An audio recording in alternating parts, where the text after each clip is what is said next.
Hello दोस्तों, blood cancer one of the most dangerous type का cancer होता है।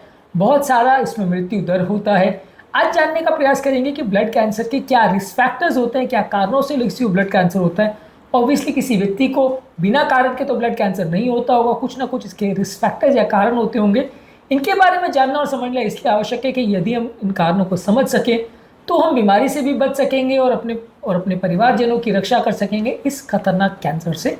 टॉपिक पर जाने से पहले जो लोग हमारे चैनल पर नए हैं मैं रिक्वेस्ट करूँगा कि चैनल को सब्सक्राइब करें, वीडियो को लाइक करें, शेयर करें, फॉलो करें, कमेंट करें, पूरा देखें।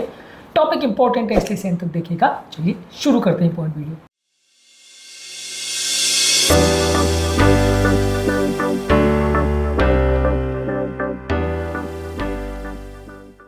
सबसे पहले अगर किसी व्यक्ति की उम्र ज़्यादा है तो उम्र दराज पेशेंट्स में ब्लड कैंसर होने का चांस ज़्यादा होता है। खासकर क्रॉनिक लिम्फोसिटिक ल्यूकेमिया या लिम्फोमा जो होते हैं ये ज़्यादातर एक ब्लड कैंसर का टाइप है। ये ज़्यादातर उम्रदराज पेशेंट में ज़्यादा देखने को मिलता है। इसके अलावा यदि किसी व्यक्ति की फैमिली हिस्ट्री है, खासकर अगर किसी व्यक्ति की फैमिली में किसी को ल्यूकेमिया या लिम्फोमा यानी अलग अलग तरह के ब्लड कैंसर्स हुए तो उनको होने का चांस ज़्यादा है। किसी व्यक्ति को अगर डाउन सिंड्रोम, फैंकोनीज एनीमिया या जेनेटिक म्यूटेशंस या डीएनए लेवल पर अगर म्यूटेशंस हैं तो वैसे लोग को ब्लड कैंसर होने का चांस ज़्यादा है। इसके अलावा यदि किसी व्यक्ति को बहुत हाई डोज में अगर रेडिएशन का एक्सपोजर हुआ है, मान लीजिए कोई व्यक्ति को पहले के किसी कैंसर के लिए रेडिएशन का थेरेपी दिया गया तो उससे हो सकता है। या मान लीजिए कोई ऐसा व्यक्ति है जो किसी ऐसे एरिया में रहता है जहाँ किसी न्यूक्लियर बॉम्ब का एक्सप्लोजन हुआ है और उसकी वजह से उसको हाई डोज सडन रेडिएशन का एक्सपोजर हुआ है तो वैसे लोगों को ब्लड कैंसर होने का चांस ज़्यादा है। ल्यूकेमिया का चांस इसमें ज़्यादा होता है। इसके अलावा अगर किसी व्यक्ति को लॉन्ग टर्म एक्सपोजर हुआ है कुछ टॉक्सिक केमिकल्स जैसे कि बेंजीन जो कि गैसोलीन में मिलता है, सिगरेट्स में मिलता है, कुछ इंडस्ट्रियल केमिकल्स में भी मिलता है, इसका अगर लंबे समय तक एक्सपोजर हुआ और कोई ऐसी फैक्ट्री में अगर काम करता है तो उसको ब्लड कैंसर होने का चांस ज़्यादा है। इसके अलावा अगर किसी व्यक्ति को कोई पुराने कैंसर की हिस्ट्री है या पुराने कैंसर का ट्रीटमेंट हुआ है, कीमोथेरेपी है, रेडियोथेरेपी मिला है तो वैसे व्यक्ति को कैंसर होने का चांस ज़्यादा है।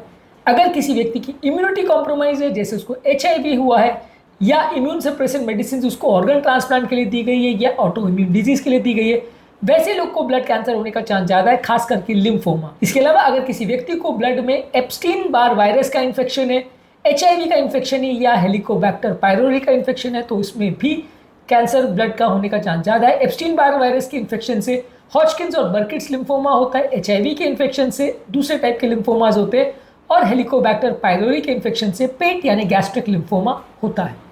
कुछ ऑटो इम्यून बीमारी जैसे रूमेटॉइड आर्थराइटिस और लूपस के केसेस में भी लिम्फोमा होने का चांस ज़्यादा होता है। कुछ लोगों को स्मोकिंग की वजह से कुछ टाइप्स के ब्लड कैंसर होने का चांस बढ़ जाता है, खासकर अक्यूट माइलॉइड ल्यूकेमिया ये स्मोकर्स में ज़्यादा देखा जाता है। यदि किसी व्यक्ति का अगर वजन ज़्यादा है तो उसको भी ल्यूकेमिया और मल्टीपल माइलोमा जैसे कैंसर्स का होने का चांस ज़्यादा होता है। ये कैंसर्स मोटे लोगों में या जिनका वजन ज़्यादा है उनमें ज़्यादा देखे जाते हैं। इसके अलावा अगर किसी व्यक्ति को पेस्टिसाइड्स और हर्बिसाइड जैसे केमिकल्स का एक्सपोजर हो रहा है तो वैसे व्यक्ति को भी कुछ स्पेसिफिक तरीके का ब्लड कैंसर जैसे कि नॉन हॉजकिन लिम्फोमा के होने का चांस ज़्यादा है। इसके अलावा मेल जेंडर वाले पेशेंट्स में ल्यूकेमिया और लिम्फोमा होने का चांस ज़्यादा है फीमेल जेंडर के कंपैरिजन में।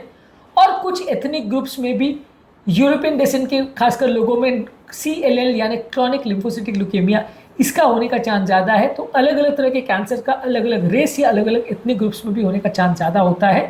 तो आज के टॉपिक में शॉर्ट समरी में हमने डिस्कशन ये किया कि क्या क्या रिस्क फैक्टर्स हो सकते हैं किसी व्यक्ति को ब्लड कैंसर के होने के।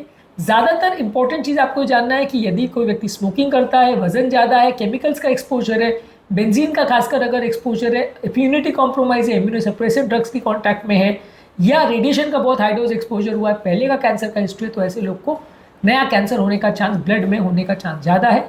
इसके अलावा ब्लड कैंसर्स पर हमने और भी बहुत सारे वीडियोस किए, उनको भी ज़रूर चेकआउट करें। टॉपिक एंड करने से पहले जो लोग हमारे चैनल पर नए हैं मैं रिक्वेस्ट करूँगा कि चैनल को सब्सक्राइब करें, वीडियोस को लाइक करें, शेयर करें, फॉलो करें, कमेंट करें, पूरा